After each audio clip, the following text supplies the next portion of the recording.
Hey there, techies! Welcome back to GM University. Today, we're diving into the rules of Python syntax. Let's get started. Quick recap on how to run Python on your own.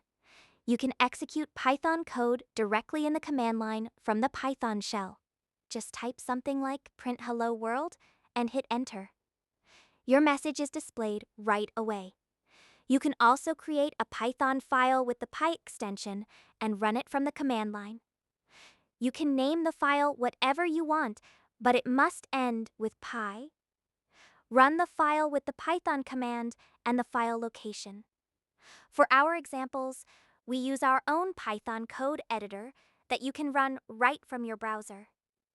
No installation required. That covers how to run Python. Now let's look at the rules for writing Python, starting with indentation. In Python, indentation is crucial. In this example, we have an if statement with a second line, print 5 is greater than 2. The second line is indentated with 4 spaces.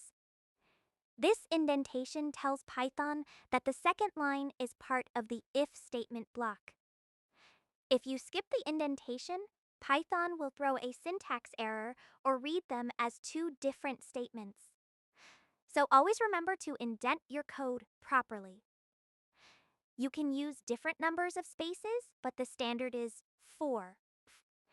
Just make sure you're consistent within the same block, because Python will throw an error if you use different numbers of spaces within the same block. Next up, variables. In Python, you create variables by assigning values to them. Like this. Here, x is an integer variable with a value of 5, and y is a string variable with the value hello world. No need for a type declaration, simple and easy. And don't forget about comments. They start with a hashtag and are great for documentation. When Python sees a hashtag on a line,